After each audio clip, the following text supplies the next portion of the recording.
ng katotohanan. Siguro, kung sinunod nila yung una kong sinabi na sunugin muna natin lahat ng 1,000, wala tayong sigurong problema eh. Kasi kung nangyari 1,000 yun... paper bills. Oo, Susunugin. yun ang aking suggestion. I-devalue. Kasi ang mangyayari dyan, kung aantayin natin ang investigasyon dyan sa hirap ng buhay ng Pilipino, makakalimutan na natin ito. Dadaan to, sa dami ng problema natin, ito, dumaan yung oil crisis. Halos hindi na natin napag-usapan yung flood control na yan. Bumalik na lang uli. Ngayon, may impeachment pa. Ewan ko kung kailan tayo babalik uli sa flood control. Yeah. Ang pinakamabilis mong solusyon, sunugin na natin muna lahat ng 1,000. Kasi lahat naman nakikita yung ebidensya, di ba? 1,000. Yung luma, yung Lahat luma. ng lumalabas. Yung 1,000. luma kasi ngayon, ano na tayo, di Eh, ba? may 1,000 pa Plastic tayo na. lahat. Lahat ng 1,000. Kasi lahat ng may You know how nangurakot much? dyan. Eh, paano yung 1,000 ko? Papalitan Isa ng na nga bangko lang eh. yun. Ikaw kasi pag pumunta sa bangko, papalitan ng bangko at Oh, least yeah. kilala ka. Dalawang 500. Eh, kung ako ngayon ang hindi, mag-issue sila ng bago. Wala namang problema. Senator, linawin lang natin sa mga nanonood. Maraming nalito dyan eh. In short, gusto natin sunugin, hypothetically mga 1,000, para mag-force sila, i-disclose yung kanilang pag-aari. Ilan yung pera nila? Ilalabas nila. Ganon. okay. Kasi nakifeel ko, hindi naiintindihan ng tao. Okay. Hindi-deposito mo eh. Diba? Kasi ginawa na yan nung panahon ni... Demonetization. No? Ginawa na yan yung panahon ni Cory. Naalala niyo ba, nagkaroon tayo ng people power.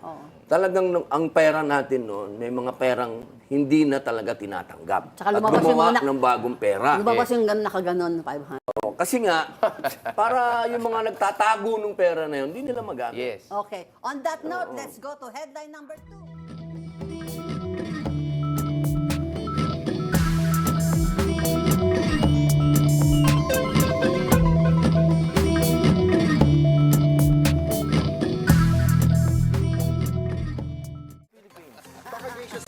Okay. And beside me, we're all excited because finally we get to buttonhole our very dashing Senator Robin Hood Padilla. Sen, Good evening, sir. Assalamualaikum. mag-akap tayo. Ay, hindi. Kasi, di ba? Ano kayong magkakilala? Gusto ko lang na FOMO. Meron lang akong konting may konting history lang kasi gumanon kayo, siya gumanon. Ang PDP laban talaga. Totoo. Ay, correct. Correct yan. So, Isa yan. reconciliation din to. PDP laban pala to. At let's hear from the PDP Laban President on Leave, Senator Robin Padilla. Hindi na po ako on leave. back na. Formal na po. Na on leave. Opo. Si Bastian Si Kasi Bastian acting si Bastian. Duterte na po. Na-turn over kasi. na. Opo, siya na po ang presidente ngayon. Ako po ay isang hampas lupang miyembro na lang. Ordinary member. Opo, Pero opo. 3 weeks ago, guest namin ng acting president and chairman nyo, si Al-Kulsi. Opo. So I feel ngayon, Chairman po, chairman. Chairman siya. Oo, acting Kaya I chairman. feel right now, ikaw, si Attorney Topacio at Attorney Bondok, parang may PDP Laban Convention tayo ngayong gabi. Opo. Natutuwa nga ako kasi kanina nagganon na tayo. Kasi importante sa Pilipinas magkaroon tayo talaga ng totoong reconciliation. Nagyakapan, lahat. Hindi magkakaroon ng tunay na progreso, pag-unlad kung ganito tayo, puro politika. Ngayon, ang aking pong opinion doon sa... Impeachment? Opo. Ayaan po ay dadaan pa sa plenaryo ng Senado. ng Kamara. Kamara. Kung yaan po ay makakarating sa amin. Opo. Ngayon, ang gusto yata ng Committee on Justice, wag nang dumaan sa plenaryo diretso sa amin, hindi po pwede 'yon. Oo, kasi parang meron silang sinasabi na merong gray line. Alam nyo, dito sa lahat ng pangyayaring ito, kung ito man ay totoo o hindi, kailangan may due process.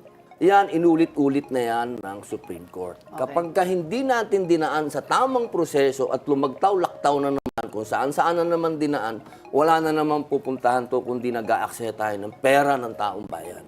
Sana kung ano man ito, idaan sa tamang proseso. Okay. Well said. Pero we'll get back to the aftermath of the impeachment proceeding in the House, sa politaktakan natin. But for now, let's go to our favorite game here. Kasi explain ko sa inyo kasi bago lang kayo. Meron kaming game dito na sinasabing patok o putok. Delikado yung Ang patok is you agree. Attorney, patok is you agree. Okay. Putok is you disagree. Mabaho. So may hawak ako, gano'n? Oh, yeah. Sa'yo yan, Pag sa'yo. medyo sa akin hindi to. ka neither here or there, Ah, pwede okay, ka. okay. Kasi judge to eh. Hindi siya kasali. Kaya pala. Akala ko Okay. kamay ko yung igaganon. May trial here. Okay, let's start. Okay. Pasok ang headline number 1. Headline number 1. Ex-Speaker of the House, Martin Romualdez, naglabas ng video na nasabing hindi siya magiging scapegoat, among other things. Ang unsolicited advice ni Yusek Claire Castro, manahimik ka na lang. Ang payo ni Auntie Claire sa dating House Speaker, patok o putok. Okay? Let's start off with Senator Robin Hood Padilla. Puto, explain yourself, sir. Karapatan ni dating Speaker Martin Romualdez na ipagtanggol din naman ang sarili niya. At walang karapatan din ang ating Pico, ano ba siya? XO? Di ba? Parang ano lang siya? Yusek. Wala siyang karapatang patahimikin ng kahit na sinong Pilipino sa nais magsalita at ipagtanggol ang sarili. Galing, amen. Pasensya ka na, Senator Robin, kasi kung sa House, sa Senate, pero kayong Gabriel, kami rin meron. Kaya dito. nga po eh. Ako. Attorney Topacio? Para sa akin ay putok for the same reasons na sinabi ng aking idol na walang karapatan ng kahit sino na sabihin, huwag mong ipagtanggol ang sarili mo. Hindi po yan ang essence ng ating democracy at ng due process. Attorney G, also the same gentleman here, but I would like to get the view of Senator Robin Hood. Apo. Some say may tamang lugar na gawin ito, yung video, yung katulad ng ginawa ni Saldico. Pero the better way of doing, is there a better way of doing this? What do you think? Kasi po ang Pilipinas kasi nauuna sa atin ng trial by publicity eh. Kapag nanahimik dito, magmumukha ka ng ikaw nang may kasalanan ng lahat. Siguro yun ang nakita kong point ni dating Speaker Martin Romualdez. Parang nakikita niya, parang, oops, ako na yata ang ilulubog dito. So yung kanya naman, nung pinanood ko naman, lahat naman ng sinabi niya, wala naman ako nakitang pinapahamak naman yung sarili niya. Kung hindi, pinaliwanag lang niya na ganun talaga ang budget eh. Hindi naman yan manggagaling sa amin, sa legislative. Manggagaling yan sa executive, pupunta muna sa amin, magdi-deliberate kami, pag-uusapan namin sa malaking kapulungan, papunta sa malaking kapulungan, ibabalik sa kanila, magbabay-cam, dadaling kay Presidente, siya pipirma. So tama naman lahat ang sinabi ni bakit, Speaker. Senator Robin Hood, bakit ngayon lang siya open up after Saldico was finally put Opo. under custody? Ba't hindi last year? Hindi po ako abogado ni Speaker. Ako ganyan ako malinaw. Ako, But do you think, ano lang. Senator, he could have spoken last year, as early as last year? Sana, ako ganun sana ang ginawa niya. Pero ako naramdaman ko talaga parang sa tingin niya, sa palagay niya, ito yung panahon na dapat na siya magsalita dahil lulubog siya talaga. Oh. Kikilitin ko lang si Senator Robin Hood kasi kinutukso niya ako kanina pa na Love mo kasi ako dati eh. alam ko, dati lakas CMD ka. Opo. Kaya ba medyo malambing ka kay Speaker, malambot ka kay Speaker dahil meron kang inuugatan sa lakas CMD? Kasi nung panahon po ni FBR, Oh, alam yes, mo naman, I solid know. tayo. Solid Yes, I tayong know. FBR. Pero Oh. hindi pa po ako politiko noon. Ako'y Matagal ka nang nililigawang sumali. Opo. Nagkataon lang po na talagang si Tatay Digong, nung sinabihan niya ako magpolitiko, hindi na po ako nakatanggi. So, ano po, talagang... Nag-PDP laban ka na. PDP laban. Ano nga ba yun kanina? Solid. Yun. Oh, pero kaya nga po. ang tanong ko, kaya ka ba medyo malambot kay Speaker kasi yun? Ay, hindi po. Hindi naman po ako nagiging malambot kay Speaker. Wala kayong pinagsamahan ni Sa Speaker. Ah, malaki po. Kasi sa ilalim po ni Speaker Martin Romualdez, 6 po na masasabi natin na talagang makasaysayang batas ang aking naipasa. Kaya ako po ay nagpapasalamat din sa kanya. Pero hindi po dahilan yon para kampihan ko siya o ipagtanggol ko siya o maging abogado niya ako. Napaka-imposible po nun. Oh, paniwala ako sa iyo dyan dahil alam ko naman may track record ka na kung ano lang tama, sa tama ka lang. Opo. Sa attorney to pa, mag-speculate tayo. Why do you think former Speaker Romualdez refused to appear before the Senate Blue Ribbon? Let's ask Senator, anong inside information doon? Kasi may mga interparliamentary courtesy kayo, di ba? So, ano real score? Na pinagbigyan sa twice, sabi ni Senator Ping Lacson as chairman of the Senate Blue Ribbon na inimbitahan siya, and yet, I mean, hindi written, ha? Opo. Gusto ko lang din po ipaalam, Manay, kasi ngayon pa lang po ako naging membro ng Blue Ribbon. Okay. Ang dati pong Blue Ribbon na member dyan ay yung aking mahal na kaibigan na si Senator Bato. Totoo po na yan. absent. Opo. Na absensya. Kaya napalitan nyo, sir. Opo, hindi ko naman tinitingnan na absent yun kasi culprit din ako. Doon ako nagsabi sa kanya, pare, magtago ka muna. Kasi First time may nag-amin. Oh. Di totoo po. Totoo naman. Ganun talaga ang katotohanan. Sinabi ko sa kanya, pare, pagka Pero ikaw, ikaw hindi ka hinuli ka nagtago ng... Hindi ka na magtago ng ano ka, di ba? Dahil nagtago din po ako. For a while. Pero lumitaw din ako. Tsaka Pero, may warrant po ba? May warrant po ba? kasi ang iniwasan ko doon, attorney, pagka si Bato ay hinuli sa Senate at nandun ako, mamamatay na kaming dalawa doon. Wow. Oo, kasi pagtanggol mo. Hindi, bakit pagtanggol niya ako? Pero, Putting it dramatically, ha? Putting it hindi, dramatically. totoo to. Kasi kung kukunin din lang siya ng dayuhan doon, hindi ako nagdadrama o ano. Okay. Kasi sa akin, personal to eh. Itong warrant na Yung sinasabi, foreigner. kung meron, foreigner to eh. Oo, yeah. Matagal ko nang gustong humanap ng away sa foreigner. Pero kung Pilipino, ayoko. Lagi na tayo ito, bandila ng Pilipinas. At nasabi nyo na yun noon, na pag inaresto si Bato, sasama ka. Walang Sinasabi nyo noon eh. Oh, Yung ganun. sasama saan? Ewan ko. Matagal na ako nauna dun. Hindi naman nila ako kinukulong. Ayun. Wala, Matagal na ako na, matagal Lagi na, nasa- lagi ako nasa labas ng kulungan ng ICC. Schwenven prison. Oo, ewan ko, nahiya siguro sila sa akin. Ayaw nila ako ipasok. Bawal Kasi ka rin, kung- hindi ka napapasok, bawal, di ba? Sana nga, dumating ang panahon na mapayagan din ako makausap si Digong.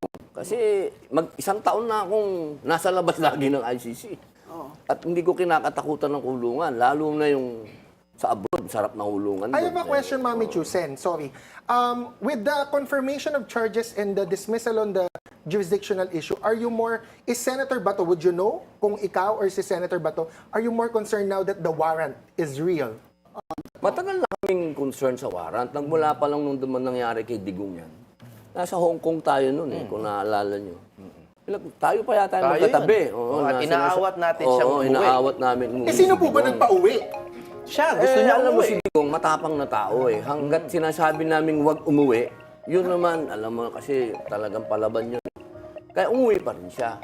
Eto naman, ayoko na mangyari yan kay Bato. Kasi masakit eh. Kasi nung nangyari kay Digong yan, nagluksa talaga kaming matindi lahat. Oh, teka, pero Nagiba lahat kami talaga. mabalik tayo sa tanong ko. Bakit, anong meron bang usapan? O sige, huwag ka nang pumunta sa Senate Blue Ribbon. Tapos nag-video naman siya, nagsalita naman siya. And he can say that before the Senate Blue Ribbon. Kay SMR. Oo. Lahat naman kasi, lahat ng tao, manay, gustong magsalita Oo, yeah. si Martin. Anong Oo. secret Pero mo meron mag-usapan? siguro kasi nung una, napakadami pang dapat imbestigahan. Kasi nandun yung mga kontraktor, na hindi pa siguro oras para siya magsalita. Parang siguro sa palagay niya, premature. At para sa akin din, ito lang din yung tamang timing na magsalita siya.